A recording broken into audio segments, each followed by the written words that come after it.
Bonjour et bienvenue sur la chaîne des Fous de Normandie. Aujourd'hui, un point sur les antipsychotiques. Alors, c'est une question qu'on me pose très souvent, quelle est la place des antipsychotiques en psychiatrie? C'est une question, vous allez voir, qui est compliquée, parce qu'en fait, ils ont de multiples facettes, ces antipsychotiques. Cette classe pharmacologique a de multiples facettes, et donc, il n'est pas forcément simple de s'y retrouver. Alors, première chose, les antipsychotiques, c'est avant tout un traitement contre les éléments délirants et ou hallucinatoires. Si vous délirez ou vous avez des hallucinations d'origine psychiatrique, ce n'est pas une tumeur cérébrale, ce n'est pas une épilepsie, ce n'est pas autre chose, eh bien, les antipsychotiques ont leur place. Voilà, c'est un peu fait pour. Ça va venir bloquer votre dopamine, en tout cas diminuer de manière importante le signal dopaminergique dans votre cerveau, parce qu'en fait, la molécule, sa principale fonction, c'est de venir rentrer en compétition avec la vraie dopamine, de la remplacer, et en fait, quand elle la remplace, au lieu d'envoyer un signal normal comme le fait la dopamine, elle envoie un signal négatif. Et en fait, elle n'envoie pas de signal, elle bloque. D'accord ? Donc, quand on est dans une situation hyperdopaminergique, mais dans un sens pathologique du terme, dans certaines zones du cerveau chez les patients schizophrènes, eh bien, le fait de donner un médicament qui va bloquer la dopamine va permettre de ne plus avoir de délire ou d'hallucination, en tout cas, va les minimiser franchement. Premier cas très concret, le cas classique des antipsychotiques dans la schizophrénie, dans le délire, dans l'hallucination. Mais vous pouvez aussi avoir des délires, des hallucinations dans d'autres pathologies, y compris quelqu'un qui a une simple dépression, un peu sévère certes, qu'on appelle une dépression mélancolique délirante.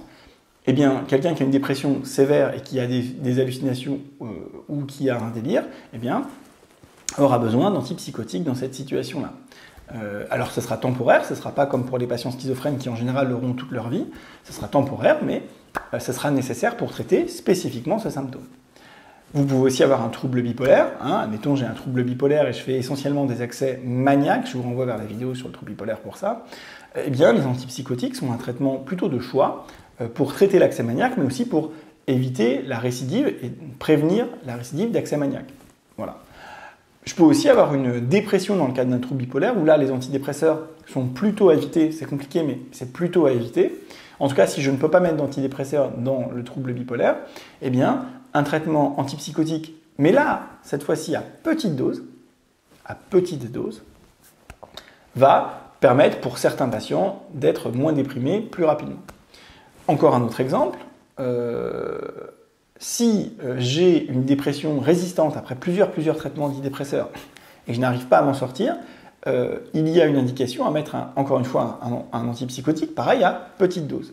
Parce qu'en fait, pourquoi je fais cette séparation entre petite et grande dose? Les grandes doses, ça va plutôt être pour les phases délirantes ou hallucinatoires, alors que les petites doses, en fait, à petite dose, certains antipsychotiques, notamment ce qu'on appelle les antipsychotiques atypiques ou dits de deuxième génération, peu importe, en fait, ont plutôt un effet anxiolytique et pas trop d'effet antipsychotique. Donc, c'est la même molécule, mais elle perd son effet antidopamine. Heureusement d'ailleurs, parce que quand on est déprimé, on n'a vraiment pas besoin de ça. Elle perd son effet antipsychotique, antidopamine, et elle garde un petit effet que certaines molécules ont, qui va favoriser la détente, qui va améliorer le moral. Donc, vous voyez, grosse dose, hallucination, délire, petite dose, plutôt traitement de l'anxiété, de la dépression. Autre point où les antipsychotiques peuvent être utilisés, c'est les troubles oppositionnels avec provocation. En gros, l'agitation, l'énervement, etc. Dans certains cas, il est possible d'utiliser des petites doses d'antipsychotiques pour apaiser les gens le temps que le traitement fasse effet. Par exemple, en tout début même d'une dépression toute bête, toute simple, mais avec des gros éléments d'anxiété ou d'énervement ou d'irritabilité, on met évidemment un traitement antidépresseur, mais on peut aussi accompagner notre patient, parce que le traitement antidépresseur va mettre des semaines à agir, on peut accompagner notre patient avec un traitement à petite dose d'antipsychotique qui va lui permettre de se détendre, alors quelques gouttes de tel médicament ou un petit comprimé de ceci ou de cela, qui va prendre d'ailleurs plutôt en général en fonction de son niveau d'angoisse. Et l'avantage de ce type de molécule, c'est contrairement aux benzodiazépines, les antipsychotiques, eux, ne créent ni dépendance ni accoutumance. Contrairement aux benzodiazépines, les antipsychotiques ne créent pas de dépendance ou d'accoutumance. Donc c'est un grand avantage qu'ont ces traitements-là. Et donc l'effet anxiolytique à petite dose des antipsychotiques va être présent, et comme on ne sera pas à des doses élevées, on ne va pas être contre la dopamine, Parce qu'évidemment, quand on est déprimé, on en a besoin de dopamine, donc il ne faut surtout pas la bloquer. Hein, donc mettre des grosses doses antipsychotiques dans la dépression quand il n'y a pas de délire ou d'hallucination, c'est peut-être pas une bonne idée. Hein. Voilà. On en a besoin de sa dopamine, donc il ne faut pas la bloquer. Donc il faut garder des petites doses pour rester anxiolytique sans bloquer la dopamine. Alors on pose beaucoup la question du TDAH. Dans le TDAH, est-ce qu'on met des antipsychotiques? Alors, quand il y a un TDAH classique, simple, pur, entre guillemets, ce qui est rare mais ce qui arrive, les antipsychotiques n'ont pas d'indication. Voilà, il n'y a pas de raison de mettre un antipsychotique, ça a déjà été essayé dans des études. Le traitement du TDAH, en tout cas sur le plan médicamenteux, en tout cas le meilleur traitement, c'est le méthylphénidate. Point. C'est comme ça. Alors, parfois, il est nécessaire, parce que le TDAH est rarement pur, chez certains patients, de mettre des petites doses d'antipsychotiques, toutes petites, et qu'on va pouvoir utiliser alors, pour leurs propriétés vraiment précises de chacun d'entre eux. Par exemple, l'aripiprazole, c'est un antipsychotique un peu particulier parce qu'au lieu de bloquer la dopamine, c'est pas du tout un médicament qui bloque la dopamine. Alors c'est un peu original dans cette famille de traitements, mais c'est comme ça. C'est un médicament qui est un agoniste partiel, c'est-à-dire qu'il va envoyer un mini-signal dopaminergique. Donc au lieu de bloquer le signal, il va envoyer un mini-signal. Donc vous comprenez bien que quand vous êtes par exemple, dans un délire ou dans une hallucination, vous avez trop de dopamine dans certains endroits, le fait de mettre de l'aripiprazole va rentrer en compétition avec la dopamine classique que produit votre cerveau en trop. Et donc, il y a des morceaux d'aripiprazole qui vont se mettre sur les récepteurs. Et au lieu d'envoyer 100% du signal comme l'aurait fait la dopamine classique, on va envoyer 10 ou 20% du signal. Donc, du coup, ça va diminuer l'excès de dopamine des gens qui en souffrent. D'accord ? Bon. Mais on peut aussi voir une situation où il n'y aurait pas assez de dopamine. Et où 10 ou 20% de l'effet, c'est toujours ça de prix. Et donc finalement, avec des petites doses, notamment d'aripiprazole, on va plutôt stimuler la dopamine. Très légèrement, mais on va quand même le faire. Donc c'est toujours ça de prix, par exemple, pour certains patients ayant un TDAH, notamment en fin de journée, ça peut être intéressant.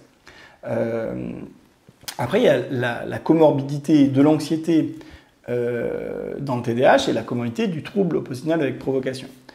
Dans le trouble oppositionnel avec provocation, finalement, on peut se retrouver dans la situation où c'est tellement explosif qu'on va être comme dans la dépression tout à l'heure, hein, c'est-à-dire il n'y a pas de délire, pas d'hallucination, mais on va mettre des petites doses antipsychotiques pour calmer les choses et attendre que le traitement de fond marche. Donc, l'antidépresseur si le trouble oppositionnel avec provocation est secondaire à un trouble anxieux, le méthylphénidate si le trouble oppositionnel avec provocation est secondaire à un TDAH, peu importe, mais effectivement, là, il peut y avoir une place des antipsychotiques. Je déconseille fortement de mettre des doses importantes d'antipsychotiques chez quelqu'un qui a un trouble oppositionnel avec provocation. Parce qu'il est rarement dans une situation où il a trop de dopamine. En général, une situation où il n'en a pas assez. Donc, allez pas lui bloquer la dopamine inutilement.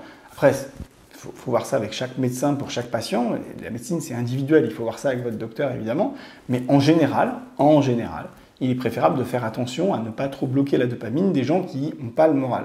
Encore une fois, c'est quelque chose, bloquer la dopamine, c'est quelque chose qu'on réserve aux gens ayant des délires ou des hallucinations. C'est pas anodin.